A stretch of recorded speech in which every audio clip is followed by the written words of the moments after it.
हर बच्चा पढ़ाई लिखाई से नाता जोड़े, स्कूल जाना बीच में ना छोड़े। इसी कामना और भावना के साथ समग्र शिक्षा उत्तर प्रदेश और यूनिसेफ लखनऊ प्रस्तुत करते हैं कार्यक्रम जन पहल। शिक्षा प्रगति की ऐसी सीढ़ी, रोशन होती जिससे हर पीढ़ी। आज माता पिता ने है ठानी, विद्यालय प्रबंध समिति में भागीदारी है निभानी, भागीदारी है निभानी। लो जी, आज का प्रोग्राम हम ही शुरू कर देते हैं। तुम भी अजीब बात करते हो चंदू। हम प्रोग्राम नहीं शुरू करेंगे तो कौन करेगा? नहीं, तुम समझे नहीं विद्या बहन। मतलब हम दोनों ही प्रोग्राम शुरू कर देते हैं। वो काकी तो अभी तक पहुंची ही नहीं। अरे हाँ, आज काकी कहाँ रह गई? तुम्हें कुछ बताकर तो नहीं गई क्या? मुझे क्या, वो तो किसी को भी बता कर नहीं जाती कि कहाँ जा रही हूँ। अरे हाँ विद्या बहन, याद आया, वो राम अवध के घर ना चली गई हो? राम अवध के घर? वहाँ क्या हुआ है? राम अवध की गाय ने बछिया जनी है। काकी उसे बधाई देने गई होगी। तुम्हारा मतलब काकी प्रोग्राम छोड़कर बछिया के पैदा होने पर बधाई देने चली गई हैं? हाँ हाँ, काकी को पशुओं से प्रेम जो बहुत है। हाँ, तभी तो वो कल तुम्हें प्यार से पुचकार रही थी। ये क्या विद्या बहन, तुम भी मेरी खिंचाई करने लगी? अरे विद्या बेटी, पहुंच गई, मैं पहुंच गई। बस आज थोड़ी देर हो गई। क्यों बेटी, कैसी हो? क्यों काकी, आप कहाँ रह गई थी? अरे वो तनिक राम अवध के घर चली गई थी। सुन लिया विद्या बहन, मैंने क्या कहा था? अच्छा काकी, राम अवध के घर गई थी तो क्या वहाँ से लड्डू नहीं लाई? क्यों, लड्डू क्यों लाऊंगी वहाँ से? भला राम अवध के घर में क्या हुआ है? क्यों काकी, उसकी गैया की बछिया नहीं हुई जिसकी तुम बधाई देने गई थी उसके घर? मैं वहाँ बछिया की बधाई देने गई थी? अरे ये किस मूर्ख बैल ने कान भरे हैं तुम्हारे? काकी, किसी बैल ने तो नहीं कहा, पर तो फिर इस गधे ने कहा होगा। क्यों रे चंदू, तू झूठ क्यों बके है रे? झूठ किस बात का, तुम ही बताओ। फिर राम अवध के घर तुम क्यों गई थी? अरे इतनी अच्छी सीख देने वाला प्रोग्राम तू पेश करता है, पर खुद तूने सीख ना ली इससे। मान ली तुम्हारी बात काकी। तो फिर तुम राम अवध के घर क्यों गई थी? अरे उसकी बिटिया है दुलारी, वो स्कूल जाने की उम्र की हो गई है, पर वो उसे स्कूल में दाखिल ही नहीं करवाता। तो मैं उसे समझाने गई थी कि बिटिया को स्कूल भेज, पढ़ाई लिखाई इस बच्ची का अधिकार है, सो तुझे पूरा करना ही होगा। अरे वाह, ये तो तुम बड़ा नेक काम करने गई थी काकी। और नहीं तो क्या भाई, जब हम अपने प्रोग्राम में बताते हैं कि इलाके मोहल्ले के सब बच्चों को स्कूल में दाखिल करवाना चाहिए और सब बच्चों को हर दिन स्कूल जाना चाहिए, तो क्या हमें खुद अपने इलाके के लोगों को ये बात नहीं समझानी चाहिए क्या? बिल्कुल समझानी चाहिए। और ये जो सब बच्चों को स्कूल में दाखिल करवाने की बात है, इस पर तो एसएमसी यानी विद्यालय प्रबंध समिति को खास ध्यान देना चाहिए। हाँ विद्या बेटी, लेकिन सारी जिम्मेदारी एसएमसी पर ही तो नहीं छोड़ देनी चाहिए, बाकी सब वासियों को भी इसका ध्यान रखना चाहिए। और यही काम मैं करने गई थी। अच्छा काकी, तो फिर राम अवध ने क्या जवाब दिया? अरे वही कि बेटी ने तो पराए घर ही जाना है, इसकी पढ़ाई लिखाई का हमें क्या फायदा। काकी, अपने बच्चों को स्कूल ना भेजने वाले लोग ऐसी ही गलत सोच रखते हैं। खैर, आज हम इसी के बारे में एक नाटिका सुनवाने वाले हैं। तो बस फिर शुरू हो जाओ। पर विद्या बहन, नाटिका से पहले एक लोकगीत तो सुनवा दो। लो जी, इतनी देर बाद मुंह खोला, वो भी फरमाइश करने को।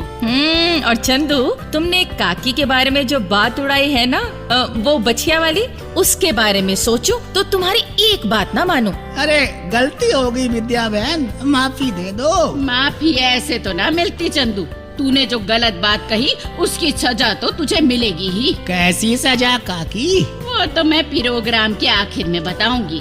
अब तो तू ये लोकगीत सुन और उसके बाद नाटिका। और हाँ सुन, इस लोकगीत में एक लड़की अपने प्रेमी को मुलाकात करने की शर्त बता रही है।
नमस्कार जी हेडमास्टर जी। अरे नमस्कार हरसुखलाल जी, आइए आइए।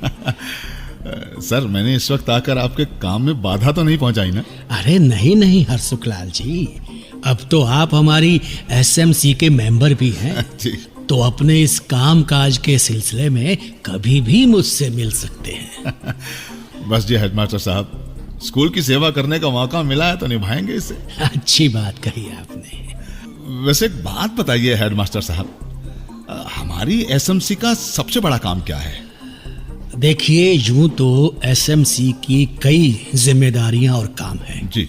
लेकिन इन सब को मिलाकर जो बड़ा मकसद बनता है एसएमसी का, वो है शिक्षा के अधिकार अधिनियम में कही गई बातों को पूरा करना, ताकि 6 से 14 साल के हर बच्चे को मुफ्त शिक्षा का अधिकार मिले। ठीक बात कही सर आपने। और इस अधिनियम की सब बातें पूरी होने लगती हैं एक बड़ी बात को पूरा करके। और हरसुखलाल जी, वो बात है कि इलाके के सब बच्चे स्कूल में दाखिला लें और वो रोज स्कूल आकर अपनी कक्षा में पढ़ाई लिखाई करें। तो मतलब इस बड़ी बात पर एसएमसी को खास ध्यान देना चाहिए, है ना जी? जी हाँ, और मेरे ख्याल से इसके लिए आपको इलाके में एक संपर्क अभियान चलाना चाहिए।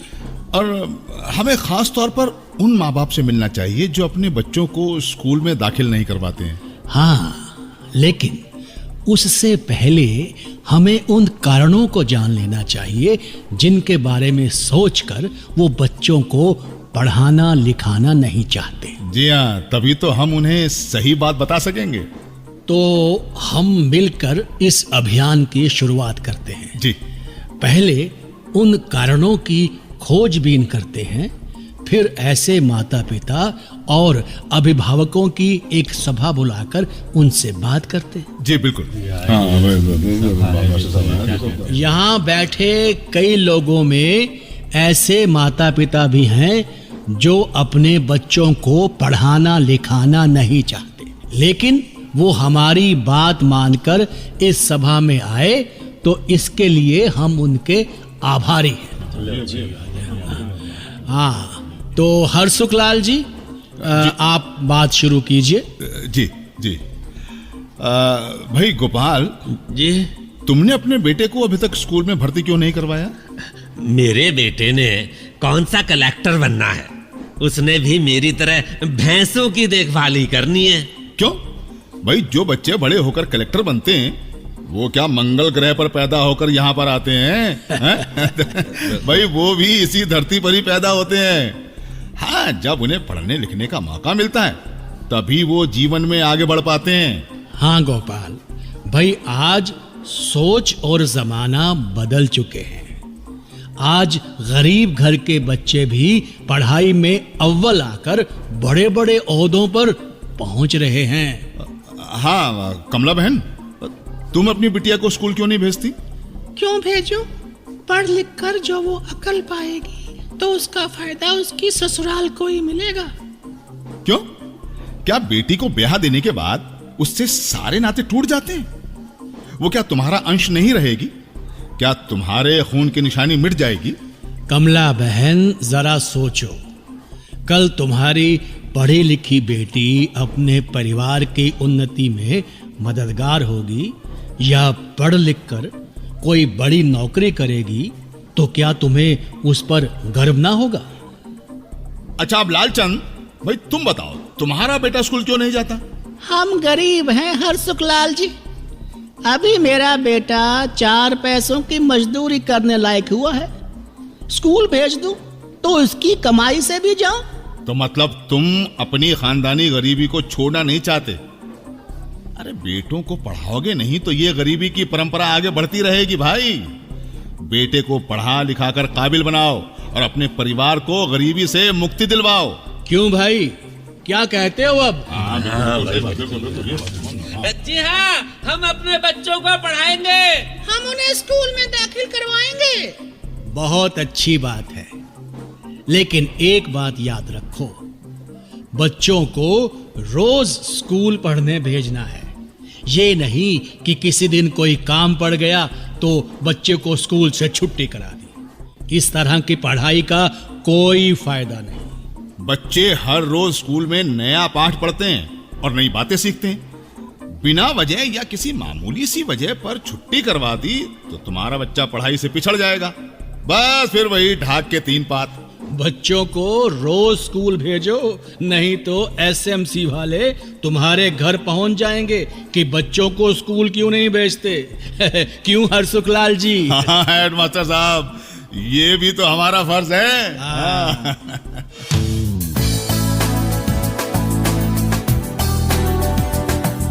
भाई वाह, नाटिका तो सच में ही सोच को बदलने वाली थी। हाँ काकी, और अब ऐसा ही प्रेरक संदेश हम भी सुन लेते हैं। मेरा नाम वीरेंद्र कुमार है। मैं मुजफ्फरनगर जिले के अहमदपुर का वासी हूँ। आज मैं एक ऊंचे पद वाली नौकरी कर रहा हूँ। मुझे इस बात का गर्व है कि मैंने बचपन में अपने सरकारी स्कूल में शिक्षा प्राप्त की थी। वहीं से मेरे भविष्य की बुनियाद पड़ी थी। आज तो सरकारी स्कूल और भी अच्छे हो गए हैं। सर्व शिक्षा अभियान का बड़ा अच्छा असर पड़ा है। अब ज़्यादा बच्चे स्कूल जाने लगे हैं। मैंने अपने पुराने स्कूल में ही देखा है कि बहुत फ़र्क पड़ गया है। स्कूल की समस्याएं दूर करने में एसएमसी लगी रहती है। हाँ तो चंदू, इस संदेश के बाद अब क्या करना है? काकी ने मेरी गलती की सजा सुनानी है। अच्छा, तो तुम्हें याद है। तो काकी, अब ये काम भी कर ही दो। तो चंदू, तूने कहा कि काकी राम अवध के घर बच्चिया की बधाई देने गई है। हाँ, तो बेटा, अब तू सच में ही ये काम करेगा। यहाँ से सीधा राम अवध के घर जाएगा, उसे बच्चिया की बधाई देकर ही अपने घर जाएगा।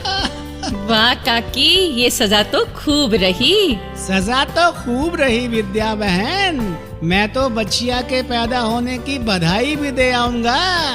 लेकिन काकी, अगर बधाई देने पर राम अवध ने मुझे लड्डू खिलाए तो फिर क्या होगा? इसीलिए तो कहता हूँ काकी, तुम भी मेरे साथ चलो, मुंह मीठा करो, नहीं तो मैं अकेला ही कराऊंगा सारा काम। भाइयों बहनों, अगर आप अपनी बात हम तक पहुंचाना चाहते हैं या विद्यालय प्रबंध समिति के बारे में कोई जानकारी चाहते हैं या कार्यक्रम के बारे में कोई सुझाव देना चाहते हैं तो इस पते पर लिखें। हमारा पता है समग्र शिक्षा उत्तर प्रदेश, सर्व शिक्षा अभियान ऑफिस, विद्या भवन, प्रथम तल, फर्स्ट फ्लोर, निशांतगंज, लखनऊ 226007। तो अब जन पहल के अगले कार्यक्रम तक विद्या और अपनी काकी और अपने चंदू को आज्ञा दीजिए। जय हिंद। शिक्षा प्रगति की ऐसी सीढ़ी, रोशन होती जिससे हर पीढ़ी। आज माता पिता ने है ठानी, विद्यालय प्रबंध समिति में